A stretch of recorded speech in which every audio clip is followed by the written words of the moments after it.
Selamat pagi semuanya, selamat datang di pembelajaran kimia hari ini pada Selasa 23 Maret 2021. Udah bulan Maret aja ya, berarti ntar lagi kita akan penilaian akhir semester. Semoga di pembelajaran bab ini yang menjadi esensial dari seluruh materi kelas 10 kalian bisa mengerti dan dapat menguasainya dengan baik. Ya, sebelum saya lanjut ke pembelajaran, saya ingin review sedikit dulu. Jadi, kita tuh sedang mempelajari konsep mol. Mol itu apa? Siapa tahu ada yang hilang arah sampai sekarang. Bu, jadi sebenarnya mol itu apa? Mol itu adalah besaran yang menyatakan jumlah zat ya di dalam kimia. Kenapa Bu jumlah zat itu nggak kita pakai atom, nggak pakai molekul, nggak pakai partikel? Karena di dalam suatu massa atau di dalam suatu volume, partikel itu sangat banyak, lebih dari miliaran, lebih banyak dari triliunan. Jadi kita menyatakan pakai besaran mol. Ya. Nah, mol itu ada banyak ya konsepnya ya. Mol itu nih. Mol itu ada hubungan mol dengan jumlah partikel, di mana rumusnya X sama dengan mol kali bilangan Avogadro. Hubungan mol dengan massa zat itu adalah nih, massa sama dengan mol kali massa molar. Ini semua rumus ini harus kalian hafalkan dengan mutlak. Ya. Lalu ada hubungan mol dengan volume gas. Nah, yang kemarin kita pelajari, ini juga semuanya harus dihafalkan dengan mutlak. Ada hipotesis Avogadro, di mana pada suhu dan tekanan yang sama, volume suatu gas mengandung jumlah mol gas yang sama pula. Jadi, ketika pada suhu dan tekanan yang sama, ada dua gas ya, kita bisa bandingkan dua gas tersebut volume dan molnya. Jadi, kita bisa mencari volume atau mol yang tidak diketahui. Lalu ada hukum gas ideal, di mana tekanan dan volume dari gas akan sama dengan mol dan tetap dikali tetapan gas ideal dikali suhu mutlaknya. Dan perhatikan satuan-satuannya. Kemarin kita mencoba ada satuan tekanan dalam milimeter raksa ya. Nah, ingat 1 atmosfer itu sama dengan 780 mm raksa. Ya. Harus ingat-ingat itu.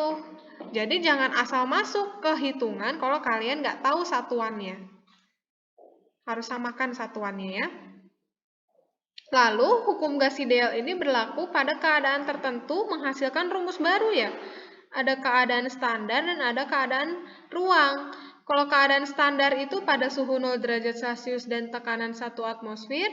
Dan kalau keadaan ruang itu pada suhu 25 derajat Celcius dan tekanan 1 atmosfer.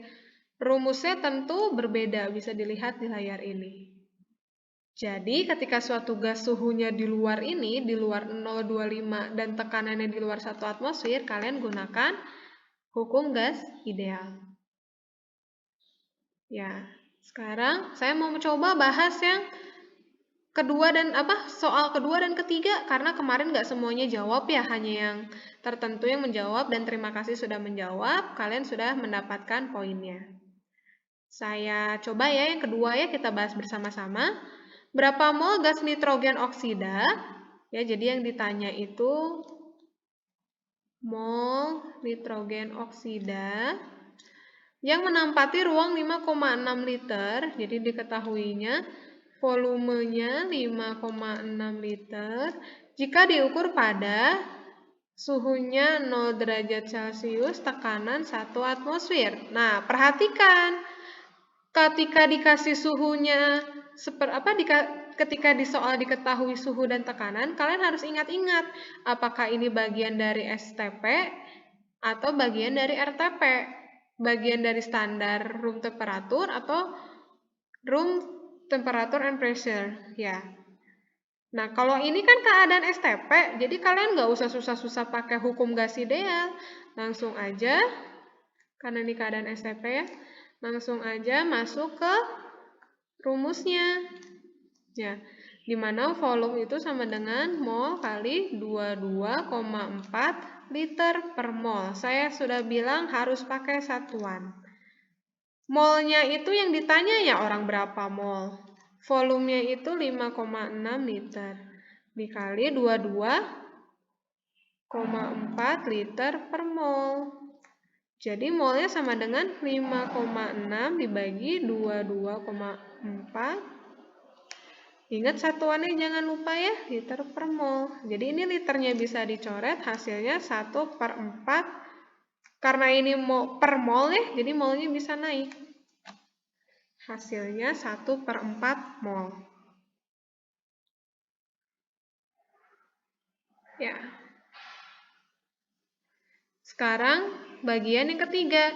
Hitunglah volume dari 3,4 gram. Jadi yang ditanya itu volume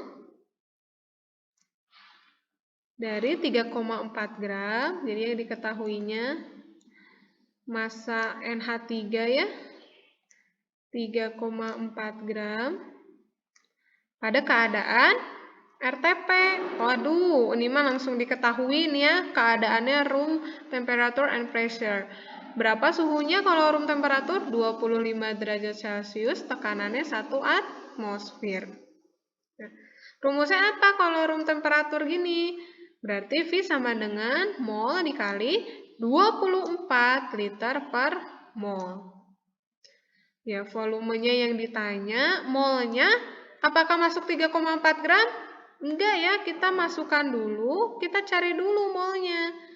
Mol itu adalah, karena yang diketahuinya gram, berarti besarannya massa ya. Kita cari pakai rumus massa per massa molar.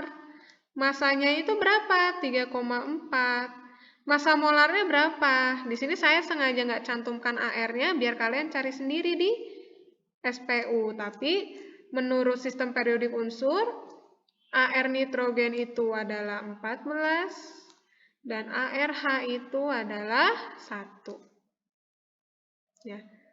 Berarti di sini 14 ditambah H-nya ada 3, berarti H-nya 1 dikali 3, saya langsung aja ya, 14 tambah 3. Berarti 3,4 per 17. Jawabannya adalah 0,2. Ya, jadi molnya ternyata 0,2. Berarti 0,2 mol dikali 24 liter per mol. Oh, molnya bisa habis. Jadi jawabannya adalah 4,8 liter. Tuh hubungan mol dengan volume gas. Masih bisa ya? Semoga betul. Sebenarnya ini masih gampang konsep perhitungannya, jadi tinggal ketelitian perhitungan saja kalau di konsep mol ini. Ya. Nah, sekarang mari kita lanjut ke materi selanjutnya, ke konsep mol yang terakhir, yaitu, ini kenapa masih 3, harusnya 4 ya. Hubungan mol dengan konsentrasi larutan. Kalau kemarin hubungannya dengan volume gas, sekarang dengan larutan. Kalian masih ingat larutan ya? Adanya zat terlarut dan zat pelarut. Nah, sebelumnya kita harus mengerti dulu apa itu konsentrasi larutan. Ya. Kalau secara lengkapnya, konsentrasi larutan adalah pernyataan kuantitatif perbandingan jumlah zat terlarut dengan zat pelarut. Yaitu apa secara konsepnya? Atau secara singkatnya, konsentrasi larutan itu adalah ukuran kepekatan larutan. Tahu ya kepekatan. Jadi kalau saya punya sirup nih, saya punya sirup dan saya punya 2 gelas. Di gelas yang pertama ini saya masukkan 3 sendok sirup. Ya, 3 sendok sirup dengan airnya misalkan 10 ml.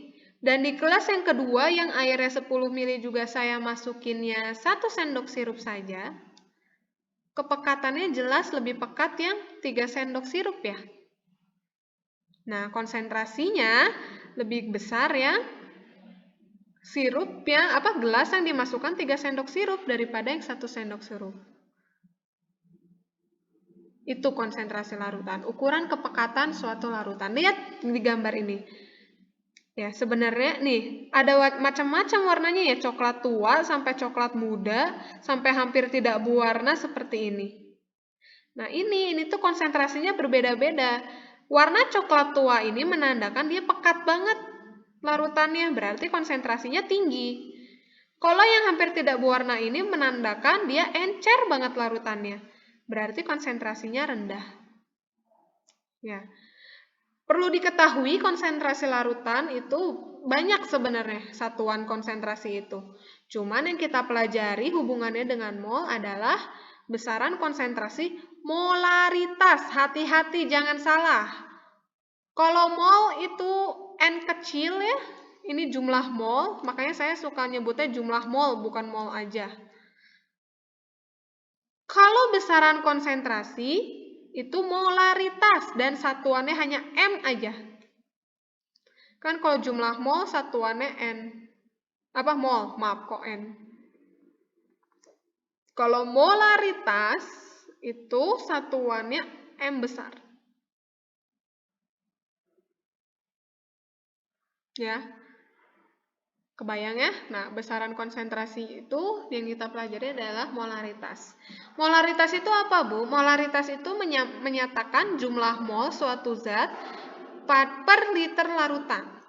Ya, jadi kalau saya punya larutan natrium klorida di sini 500 mili, ya. Ini larutan natrium klorida, pasti di dalamnya di sini ada zat terlarut natrium klorida kan ya? Nah, karena di sini ada zat natrium klorida, pasti punya jumlah mol tertentu. Jumlah mol natrium klorida di dalam 500 ml larutan ini dinyatakan dalam konsentrasi molaritas. Ya, contoh lagi nih, ada yang di laboratorium. Ada larutan natrium hidroksida 1M. 1M ini berarti apa maksudnya? Konsentrasinya itu, molaritasnya itu 1M. 1M seperti itu ya.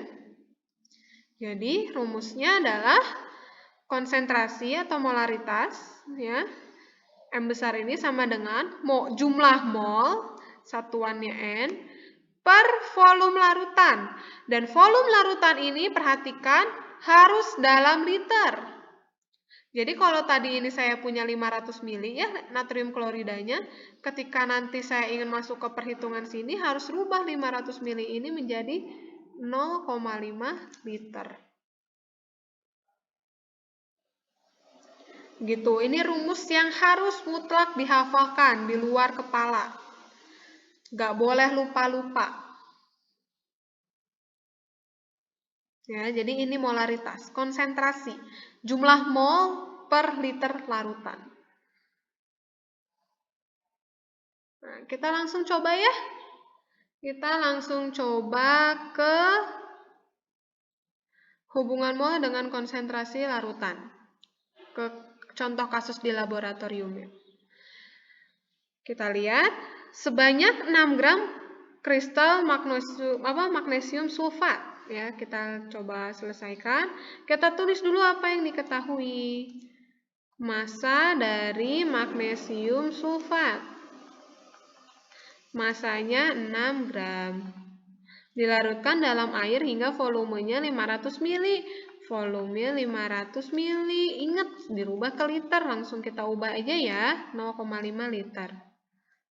Yang ditanya berapa konsentrasi molar. Konsentrasi molar ini sama dengan molaritas, bukan mol ya.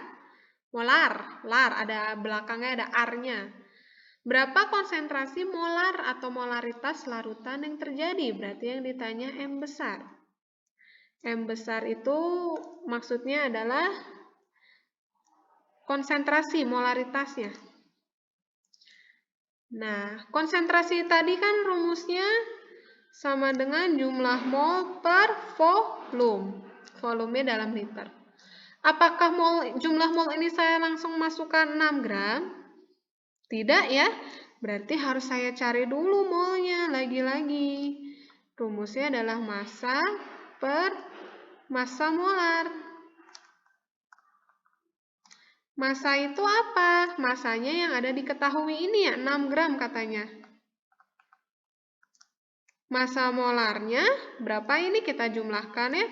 24 ditambah Kan magnesium sulfat ya, magnesiumnya AR-nya 24, sulfatnya 32, ya, oksigennya 16 kali 4, ya, 16 dikali 4 gram per mol.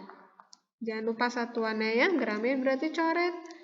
6 per 24 tambah 32 itu adalah ini 56 berarti ya.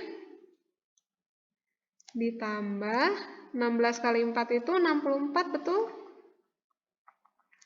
Nah, langsung kita coba. Ini kan per mol, jadi molnya bisa naik. Langsung kita jumlahkan bawahnya. 6 tambah 4, 10. 6 per 120.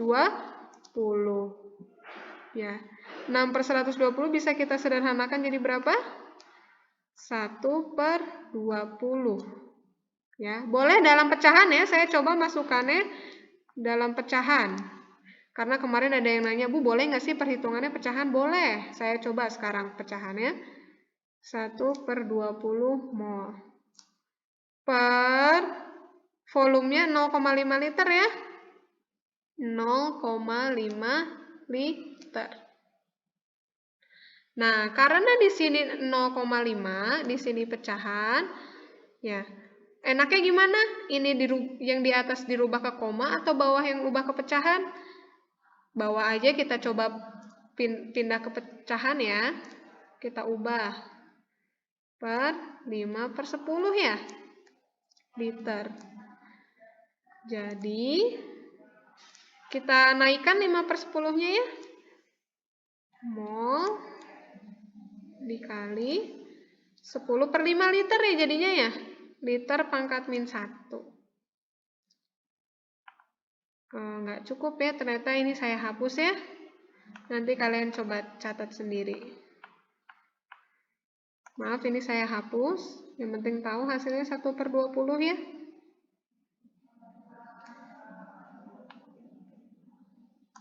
Oke, ini bisa dicoret.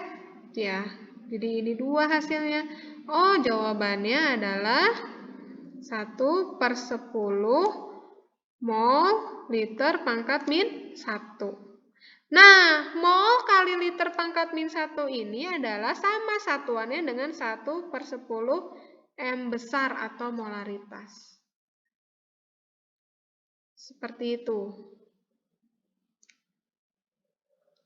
Terbayang? Semoga terbayang ya, ini masih konsep perhitungan yang masih mudah. Jangan lupa saja, ini mol, N ini mol, jadi ini massa ini jangan dimasukkan ke jumlah mol, harus kita cari dulu berapa. Dan saya ingatkan lagi, kalau dari hasil perhitungan ini satuannya itu kan mol dikali liter pangkat min 1 ya. Kenapa Bu ini liter pangkat min 1? Karena ini liternya saya naikkan. 5 per 10 ini saya naikkan, jadinya terbalik 10 per 5 dikali liter pangkat min 1. Jadi ingat, mol kali liter pangkat min 1 ini sama satuannya dengan molaritas.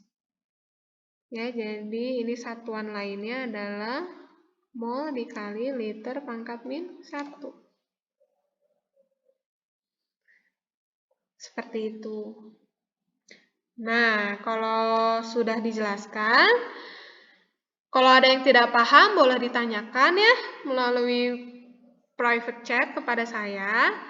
Dan jika sudah paham, silakan kerjakan portofolio 3. Penjelasannya ada di video selanjutnya. Silakan cek deskripsi buat mengetahui penjelasan dari portofolio ketiga.